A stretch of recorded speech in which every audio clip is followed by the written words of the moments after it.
నమస్తే సాయిరామ్. సమర్థ సద్గురు సాయినాథ్ మహారాజ్కి జై. మన సాయి భక్తులందరికీ నమస్తే అండి. అందరూ ఎలా ఉన్నారు, ఏం చేస్తున్నారు? ఈరోజు వీడియోలోకి వెళ్లే ముందు బాబాగారి ఆశీస్సులు మీ అందరికీ దొరకాలని మనస్ఫూర్తిగా కోరుకుంటున్నాను. ఇంకా ఈ గురువారం బాబాగారి సందేశం అండి.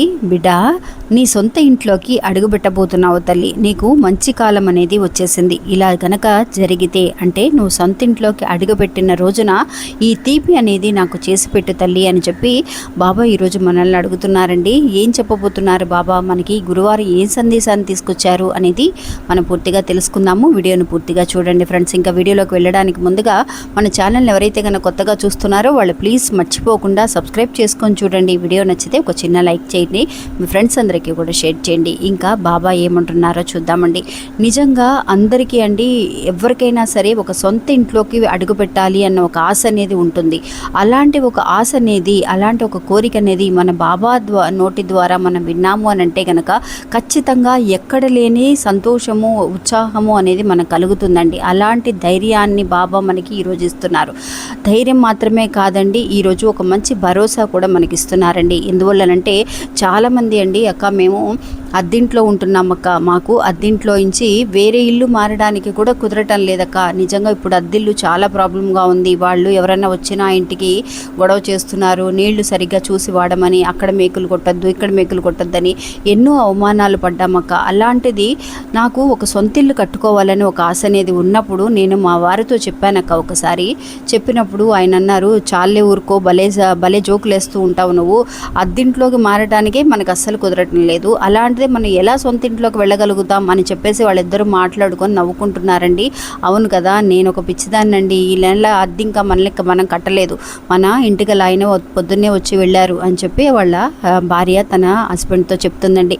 చెప్పినప్పుడు ఇద్దరూ కూడా మాట్లాడుకుంటూ ఉన్నారు, నవ్వుకుంటూ ఉన్నారు. ఆయనకి ఎదురుగా బాబా సెల్ అనేది అంటే విగ్రహం అనేది ఉందండి. ఆ విగ్రహం నిజంగా అండి, బాబా మనకి సచరిత్రలో చెప్పినట్టుగా నేను ఏ ఇంట్లో అయితే ఒక ఫోటో అంటే ఫోటో ద్వారా కానీ విగ్రహం కానీ ఎక్కడైతే ఉంటుందో అక్కడ నుంచే నేను సమాధానాన్ని ఇస్తాను, నేను మీ మాటల్ని ఆలకిస్తాను అని చెప్పి మనకి ప్రమాణం చేశారండి. అందువల్ల ఆ మాటల్ని బాబా విన్నారండి. విన్నప్పుడు నిజంగా వాళ్ళ కళ ఎలాగైనా తీరుతుంది అన్న విషయం అనేది బాబాకి తెలుసు, కానీ వాళ్ళకి తెలియదు కదా. అందుకోసం అని చెప్పి వాళ్ళు చెప్పి నవ్వుకుంటున్నారనమాట. మనకి సొంత ఇల్లు అంటే అంత చిన్న విషయం కాదు, చాలా కష్టపడాలి, మనకి ఏదైనా బ్యాక్గ్రౌండ్ ఉండాలి, ఏదైనా ఆస్తుపాస్తులు ఉండాలి, అలా ఉంటేనే మాత్రం కదా జరుగుతుంది. మన వల్ల కాదులే, సరే కనీసం మాటలతో అయినా సరే మాట్లాడుకొని సంతోషపడతాం కదా అని చెప్పేసి వాళ్ళు సరదాగా మాట్లాడుకుంటూ ఈజీగా తీసుకున్నారండి. కానీ దాని వెనకాల తను అవమానపడిన విషయాలు అనేవి చాలా ఉన్నాయి. మీ వారు ఎక్కడో బాగా మంచి ఉద్యోగం చేస్తున్నారు అని అన్నావు కదా, ఏమైపోయినాయి ఆ డబ్బులన్నీ, ఏం చేస్తున్నారు? మేము చూడు ఇప్పుడు ఈ మధ్య ఇలా ఇల్లు కొనుక్కున్నాము, నువ్వు ఇంకా ఇల్లు కూడా కొనుక్కోలేదా ఏంటి, అద్దిల్లు కూడా చాలా చిన్నదిగా ఉంది అని అన్నవాళ్ళు మాటలు కానీ, ఉద్యోగం డబ్బులన్నీ కూడా అనవసరం ఖర్చులైపోతున్నాయి, ఒక్క పైసా కూడా మీరు వెనకేసుకోలేదా, రేపు మీ కూతురు పెళ్ళి ఎలా చేస్తావు నువ్వు, కూతురు చదువుకుంటుంది, ఇప్పుడు తను 5th స్టాండర్డ్ అండి, ఇది నిజంగా జరిగిన ఒక విషయం, 5వ క్లాస్ చదువుతుంది. అలాంటి బిడ్డ కోసం నువ్వు ఏదైనా చేర్చి పెట్టాలి, మీరు ఏమీ కూడా సెటిల్ అవ్వలేదు, ఇలా ఉంటే ఎలాగా, సంపాదన అనేది పెంచుకోవడానికి మీరు ప్రయత్నించరు అని చెప్పేసి సూటిపోటి మాటలతో వాళ్ళని చాలా బాధ పెట్టారండి. అలా బాధ పెట్టినప్పుడు తను అనుకుందండి, మా ఆయనతో చెప్పి చూద్దాము, ఇలాగా సరే మన వల్ల అవుతుందా లేదా అనేది పక్కన పెడితే, సరే ఆయనకి చెప్తే నా మనసులో ఏముందో అనేది ఆయనకి తెలియాలి కదా అని చెప్పేసి తను కూర్చొని మాట్లాడిందండి. మాట్లాడినప్పుడు ఆయనకి కూడా సరే మన వల్ల కాదులే చూద్దాంలే అని అన్నట్టుగా తను ఈజీగా తీసుకున్నారు. ఇంకా తనకి మాత్రం అండి, ఆవిడకి ఎప్పటికైనా సరే ఒక చిన్న ఇల్లు అయినా సరే మనం సొంతంగా కొనుక్కోవాలి. ఒక గుడిసె ఇంట్లో అయినా కనుక ఉంటే మనల్ని ఎవరు అడుగుతారు, మనల్ని నిజంగా ఏదో ఒకటి సొంత ఇల్లు చేర్చి పెట్టుకుంది కదా అని అంటారే కానీ, ఒక విషయం అండి, చిన్నదైనా సరే పెద్దదైనా సరే మనం ఇంట్లో ఉంటే, సొంత ఇంట్లో ఉంటే దానికి ఉండే మర్యాద అనేది వేరండి. చిన్నది పెద్దది అనేది దాని తర్వాత, సొంత ఇల్లు అనేది ఫస్ట్ ఉండాలి అన్న ఆలోచన అనేది తనకు వచ్చిందండి.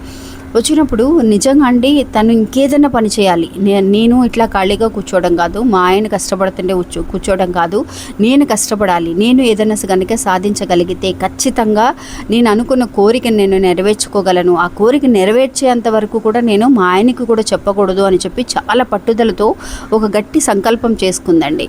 నిజంగా బాబా తోడున్నారు తనకి. బాబా అంటే చాలా ఇష్టం అండి. బాబా మీరు వింటూనే ఉన్నారు, నేను అనే మాటల్ని వింటున్నారు, మీకు అన్నీ తెలుసు. అలా అలాగే నేను ఇలాంటి ఒక సంకల్పం చేసుకున్నాను బాబా, దానికి ఒక మంచి దారి అనేది మీరు చూపించండి, ఇంకా నా కష్టం నేను ఎంత కష్టపడాలో కష్టపడతాను అని చెప్పి తను నిజంగా అండి ఇంట్లో తనకి మిషన్ కూడా లేదండి, కుట్టడం కూడా తెలియదు. అలాంటిది ఒక మిషన్ కొని తను ఒక ఎంబ్రాయిడింగ్ మిషన్ దాకా నేర్చుకుని, అంటే ఎంబ్రాయిడింగ్ మిషన్ తీసుకొని ఆ బ్లౌజ్ కుట్టడం కానీ, మామూలు బ్లౌజులు కుట్టడం కానీ, శారీ ఫాల్స్ కానీ, చుడీదార్లు కానీ ఇలాంటివన్నీ కూడా కుట్టడం అనేది తను నేర్చుకుందండి. ఎంత సమయంలో 6 నెలల సమయంలో ఇవన్నీ కూడా నేర్చుకొని తన ఇంటికి బయట ఇక్కడ ఎలాంటి మోడల్స్ అయినా సరే, ఎలాంటి బ్లౌజ్ అయినా సరే కుట్టడం అనేది జరుగుతుంది అని చెప్పేసి బోర్డు పెట్టారు.